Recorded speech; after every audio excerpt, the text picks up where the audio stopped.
Direction générale de la communication de l'Église méthodiste unie Côte d'Ivoire. Campagne de sensibilisation contre la Covid-19. Église méthodiste unie Côte d'Ivoire. Peuple de Dieu, population vivant en Côte d'Ivoire. Que tu crois, que tu doutes, la Covid tue. Respectons les mesures barrières, car nos vies en dépendent. Stop Covid-19.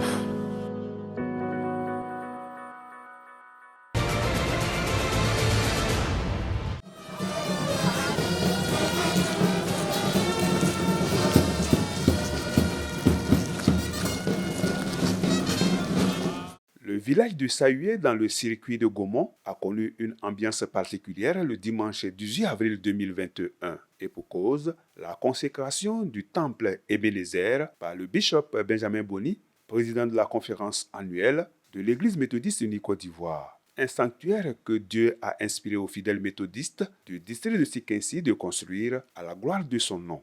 Mais que sert-il aux fidèles d'avoir ce beau temple si leur personne n'est pas le temple du Saint-Esprit?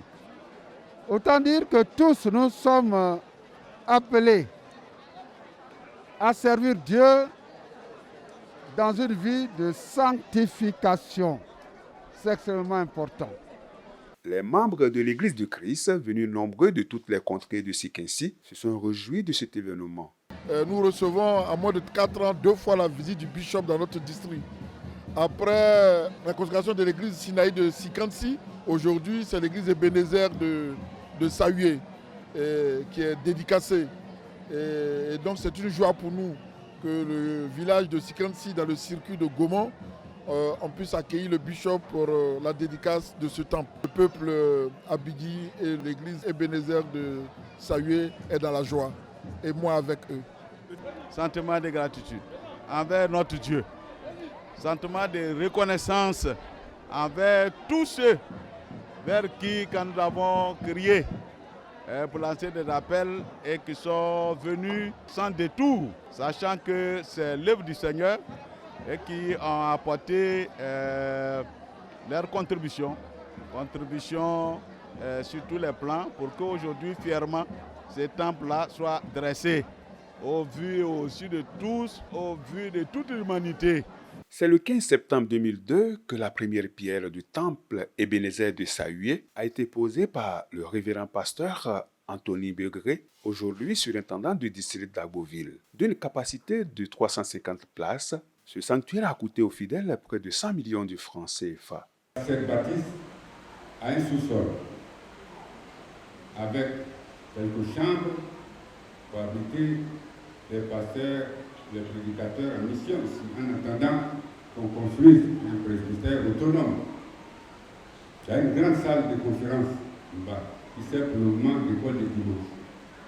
Il y a des toilettes qui sont au premier niveau, mais en appendice là-bas, il y a une sacristie avec des bureaux, des salles de toilettes, des salles où il y a prêté quand il vient. Et là, comme vous voyez, il y a une mezzanine qui est comme le deuxième niveau, deuxième étage, mais au fond encore, vous avez un troisième niveau que nous allons utiliser pour faire une bibliothèque ou pour garder des archives. Les couleurs, c'est des symboliques. Le bleu du ciel avec les nuages des anges qui siègent, il y a des couleurs pourpres qui symbolent la beauté de Dieu, symbole l'amour. Il y a des couleurs rouges, qui sont des rouges vifs, le sang de Jésus-Christ. Le district de Sikensi, faut-il le savoir, est administré par le très révérend pasteur Samuel Aleke. Ce district compte 40 églises locales, 5 circuits, plus d'une centaine de catéchistes et de prédicateurs laïcs, supervisés par 7 pasteurs, dont le surintendant. 123 prédicateurs de l'Église méthodiste unie Côte d'Ivoire ont reçu des diplômes au cours de la journée officielle nationale des prédicateurs de l'Église méthodiste unie Côte d'Ivoire ce dimanche 18 avril 2021 à l'Église méthodiste John Wesley de la Riviera Palmeraie.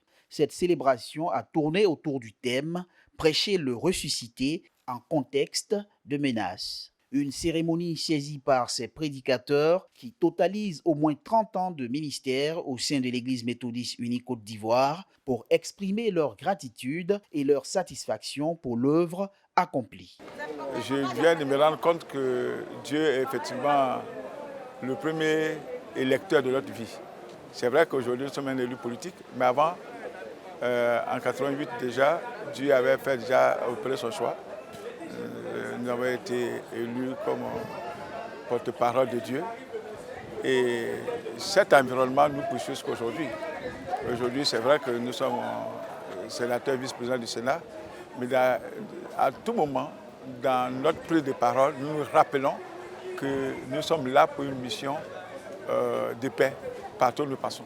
Nous allons pouvoir exercer le ministère partout, dans tous les secteurs de la vie où Dieu nous appellera. Le diplôme, en tout cas, c'est beaucoup signifiant pour moi. Et non seulement pour moi, mais pour aussi mes enfants et pour la famille. Parce que ce n'est pas facile et n'est pas donné à tout le monde d'avoir un diplôme comme ça. C'est Dieu qui donne la vie et c'est Dieu qui permet d'avoir ce diplôme. Dans son message, le président national des prédicateurs, Lasma Hilaire, a donc mis l'accent sur les menaces contre la vérité de la parole de Dieu. Il a par ailleurs insisté sur les solutions face aux doutes, la peur et la persécution dans l'évangélisation. Nous avons en perspective l'évangélisation. Non pas à cause du Covid, non pas à cause des menaces, mais à cause du fait que c'est l'objectif central de l'Église. Ce thème est le bienvenu pour donner aux prédicateurs la possibilité de réfléchir sur de nouvelles manières de porter l'Évangile.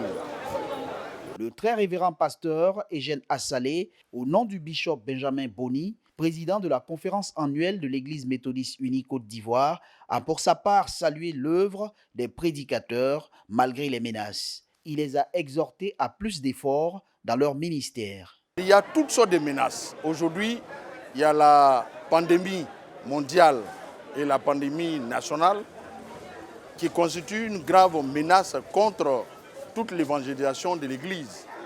Il y a les sectes qui menacent aussi l'Église. Nous pouvons être menacés par toutes sortes d'autorités afin de bloquer l'expansion de l'Évangile.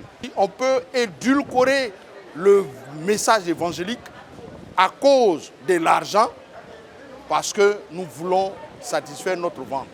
Quelles que soient les menaces, nous devons dire que Christ est réellement ressuscité. À ce jour, l'Église méthodiste unie Côte d'Ivoire compte en son sein 4526 prédicateurs sur tout le territoire national. Temple Jéhovah Jireh dans le village de Kwanda, à 6 km de Toupa, dans le district de Dabou, c'est le cadre qui a abrité le dimanche 18 avril 2021 le culte d'installation du révérend pasteur Seri Toussaint en tant que pasteur principal du circuit de Toupa. Le très révérend pasteur à la retraite, Samuel Obonou, représentant le très révérend pasteur Isaac Akanobu, surintendant du district de Dabou, a procédé à l'installation du révérend pasteur Seri Toussaint. Celui-ci a été installé dans ses nouvelles charges de pasteur principal du circuit de Toupa en présence des pasteurs et responsables laïcs du district de Dabou. Le très révérend pasteur Samuel Obonou a félicité le révérend Toussaint Seri et son épouse, la révérende Lydie Seri, pour le travail abattu dans ce circuit. Et en tant que responsable, il puisse garder la dignité, la sagesse pour gravir encore d'échelons et demain, après-demain, devenir chairman, c'est-à-dire surintendant de l'Église méthodiste unie Côte d'Ivoire.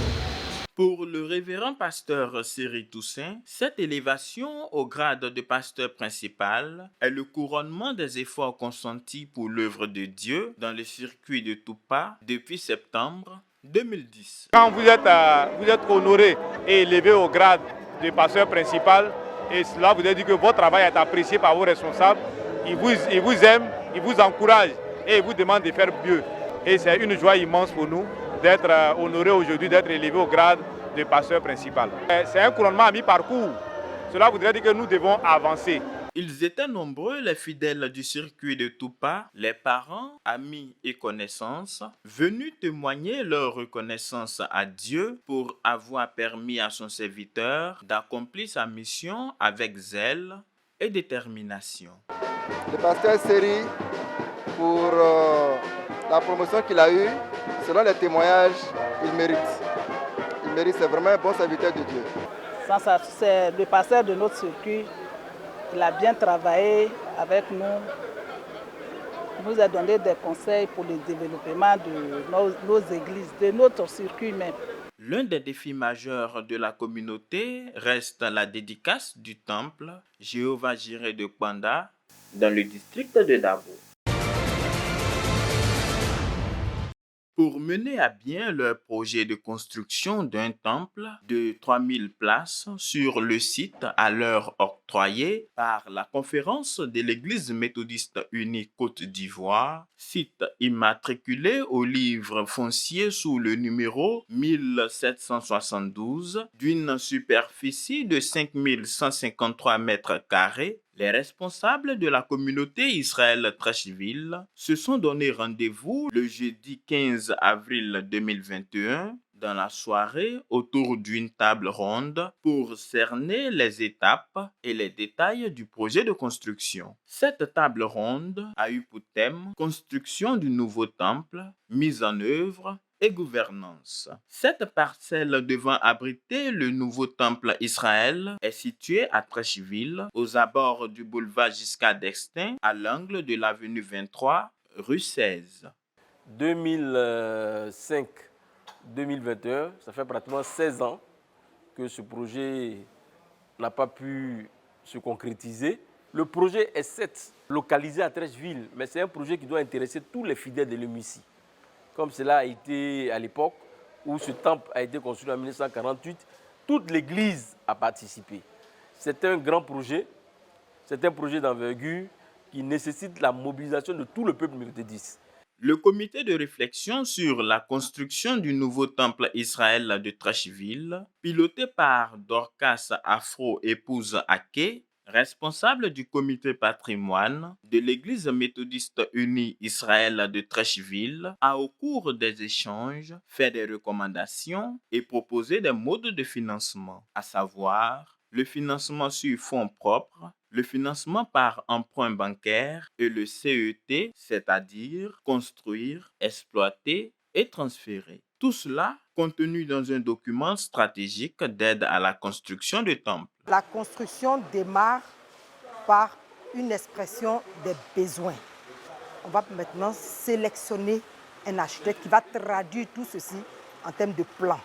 Et c'est après ce travail que l'architecte va devoir maintenant introduire un dossier de permis de construire. Mais avant d'introduire le permis de construire, il va nous falloir faire des études de sol. Le révérend pasteur Adrien Macré-Otro, pasteur principal du temple Israël de Trashville, sonne la mobilisation des fidèles autour de ce projet de construction. Cet édifice religieux sera bâti, selon le pasteur, sur un terrain d'une valeur de 2 576 500 000 francs CFA. La construction du temple est l'affaire de tous. L'affaire de tous les fidèles ici à Israël. Et pour cela, nous devons nous resserrer les coudes, apporter véritablement les moyens qu'il faut lorsque le chantier va démarrer en tant que tel. C'est en 2003, sous l'impulsion du très révérend pasteur Isaac Bodje, secrétaire de la conférence de l'Église méthodiste unie Côte d'Ivoire, qu'est née la volonté de relocaliser le temple Israël de Trashville sur le site de l'ex-foyer des jeunes protestants de Trashville.